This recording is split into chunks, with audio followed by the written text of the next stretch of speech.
Putin attend G20 summit in India. Kremlin clears his diary. President Putin जो previous to G20s थी जो कि Indonesia और रोम में थी उसमें वो नहीं गए, उनकी जगह उनके फॉरेन मिनिस्टर और जो दूसरी अथॉरिटीज़ थी वो उसमें शरीक होती रहीं।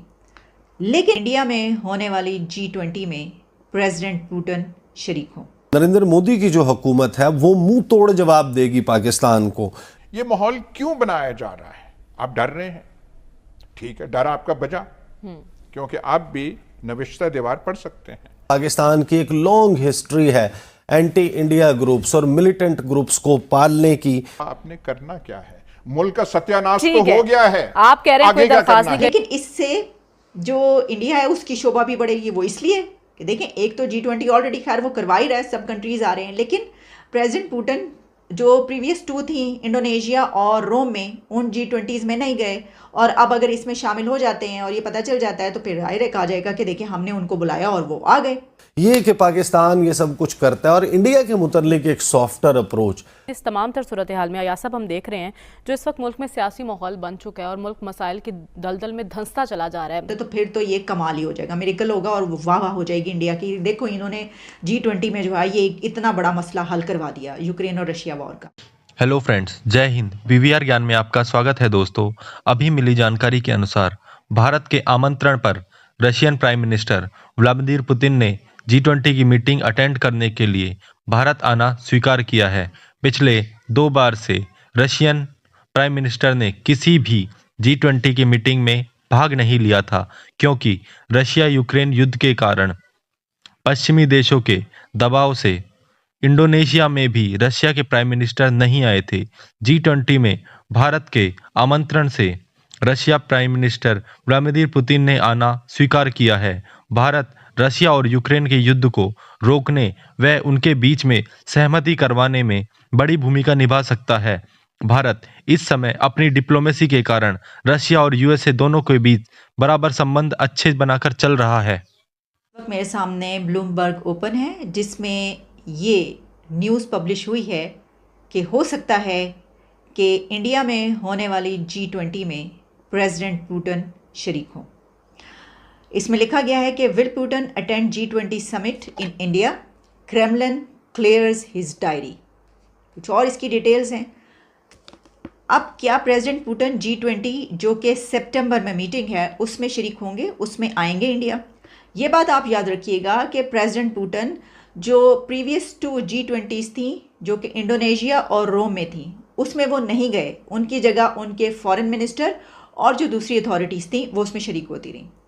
लेकिन इंडिया में क्या प्रेसिडेंट पुतिन आ सकते हैं और उनके आने से क्या इम्पैक्ट पड़ेगा और इसके क्या एंगल्स हैं? देखिए, एक बात तो आप ये याद रखिए कि अगर ये कहा जा रहा है कि जो क्रेमलिन है, इसकी जो डिटेल्स हैं वो ये हैं कि क्रेमलिन कहा जाता है प्रेसिडेंट पुतिन के ऑफिस को, उस जगह को, उस बिल्डिंग को, उनके ऑफिस को, उसमें जो भी काम किया जाता है, जो भी स्टाफ है, उसको क्रेमलिन बोला जाता है। तो क्रेमलिन जो है वो ये कोशिश कर रहा है कि उनकी जो डायरी है उसमें शेड्यूल ऐसा बनाया जा सके, ऐसी स्पेस क्रिएट की जा सके कि जिस पर वो जा सके सितंबर में। अगर ऐसा हो जाता है तो वो अटेंड कर लेंगे। अच्छा, वो क्यों ये अटेंड करेंगे? पिछली 2 क्यों नहीं गए और इतना ज़्यादा इम्पैक्ट क्यों पड़ेगा? इसकी वजह ये है कि G20 की जो अभी फॉरेन मिनिस्टर्स की समिट थी उसमें ये कहा गया कि रशिया यूक्रेन वॉर ने डोमिनेट किया। ये तो अपनी जगह पर, लेकिन इससे जो इंडिया है उसकी शोभा भी बढ़ेगी। वो इसलिए कि देखें, एक तो G20 ऑलरेडी खैर वो करवा ही रहा है, सब कंट्रीज आ रहे हैं, लेकिन प्रेसिडेंट पुतिन जो प्रीवियस टू थी इंडोनेशिया और रोम में, उन G20s में नहीं गए और अब अगर इसमें शामिल हो जाते हैं और ये पता चल जाता है तो फिर जाहिर कहा जाएगा कि देखिए हमने उनको बुलाया और वो आ गए। तो और फिर ये इतना सेंसिटिव टाइम भी है, एक ऐसा कॉन्फ्लिक्ट भी है, और इससे ज़्यादा बढ़ के अगर ऐसा हुआ कि प्रेसिडेंट पुतिन वहाँ पर गए तो ये जो बात की जा रही है, काफ़ी अरसे से कोशिश की जा रही है कि जनाब किसी तरीके से यूक्रेन और रशिया के बीच ये कॉन्फ्लिक्ट रिजॉल्व किया जाए और ऐसी कोई स्पेस बन जाती है, कोई ऐसा नुक्ता, कोई ऐसा पॉइंट निकल आता है कि जहाँ पर वाकई कुछ ऐसा हो जाता है तो फिर तो ये कमाल ही हो जाएगा, मिरेकल होगा और वाह वाह हो जाएगी इंडिया की। देखो इन्होंने G20 में जो है ये इतना बड़ा मसला हल करवा दिया यूक्रेन और रशिया वॉर का। गो कि इसके चांसेस बहुत कम है, क्योंकि अभी जो मीटिंग्स हुई हैं उसमें जिस तरह की सिचुएशन हमें नज़र आई है उसमें तो वो बात करने पर भी तैयार नहीं है एक दूसरे से, जो ग्रुप्स हैं दोनों। ठीक है, तो एक तो पहले यही बात कि प्रेसिडेंट पुतिन की पहले क्या शेड्यूल निकल पाएगा, और सिर्फ ये बात की गई है। अभी ये कहा जा रहा है या वाकई वो आ जाएंगे। अगर आ जाएंगे तो उसमें फिर ये तो बात है कि वो जब पहुंचेंगे तो फिर दूसरी तरफ की जो अथॉरिटीज़ हैं वो भी पहुंचेगी, तो दोनों चीज़ें हो सकती हैं।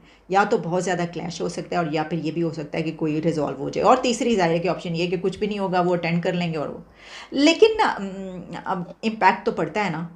अच्छा देखें, ये कोई बड़ी बात शायद इसलिए इंडिया के लिए नहीं होनी चाहिए कि इंडिया और रशिया के तो डेकेड्स पे मबनी रिलेशंस हैं, तो पक्के दोस्त हैं इतने ज़्यादा उनके, यानी देखें उनकी ट्रेड कितनी बड़ी है। फिर इंडिया ने बहुत बड़े पैमाने पर रशिया से ऑयल बाय करता है, और अभी ख़ास तौर पर यूक्रेन वॉर के शुरू होने के बाद बहुत ज़्यादा ऑयल इंडिया ने चीप प्राइस पे लिया है। हम सिर्फ कहते ही रहते हैं, हम बढ़के ही मारते हैं, चीप प्राइस पे हमें ऑयल दे दो, हमें तेल दे दो, हमारे पास खैर कोई मैकेनिज्म नहीं। इंटेलिजेंस कम्युनिटी की सालाना थ्रेट असेसमेंट रिपोर्ट सामने आई है अब से चंद घंटे पहले, और उस रिपोर्ट में पाकिस्तान के हवाले से संगीन इल्ज़ाम मौजूद है। कहा यह गया है कि पाकिस्तान की एक लॉन्ग हिस्ट्री है एंटी इंडिया ग्रुप्स और मिलिटेंट ग्रुप्स को पालने की। जो इसके मदरजात हैं उसमें पाकिस्तान और इंडिया के दरमियान किसी झगड़े का, किसी लड़ाई का, उस खदशे का इजहार भी किया गया। और उसमें कहा यह गया है कि नरेंद्र मोदी की जो हुकूमत है वो मुंह तोड़ जवाब देगी पाकिस्तान को, लिहाजा एक पोटेंशियल फ्लैश पॉइंट है पाकिस्तान और इंडिया के दरमियान ये सारा मामला।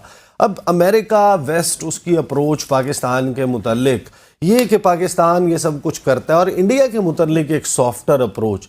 जाहिर है कि उन्होंने चाइना के हवाले से भी इन दोनों मामलात पे बासित साहब से बात करेंगे कि बासित साहब ये जो परसेप्शन की जंग है, ये जो तासुर की जंग है कि आलमी तौर पर पाकिस्तान का एक सॉफ्टर इमेज डेवलप हो, बट दैट डजंट रिफ्लेक्ट, वो रिफ्लेक्ट नहीं करता इन रिपोर्ट्स में। Who is responsible?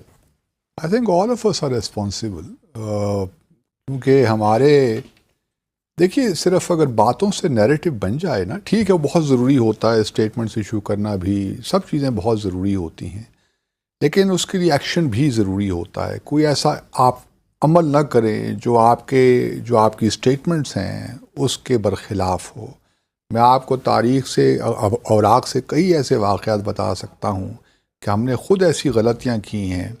और ये पहली गलती जो दहशतगर्दी के हवाले से शुरू हुई, ये प्रेसिडेंट परवेज़ मुशर्रफ मरहूम के ज़माने से शुरू हुई, जब हमने 6 जनवरी 2004 को यहाँ जब अटल बिहारी वाजपेयी आए थे तो उनके साथ जॉइंट स्टेटमेंट हमने एक साइन की, जिसमें हमने पहली दफ़ा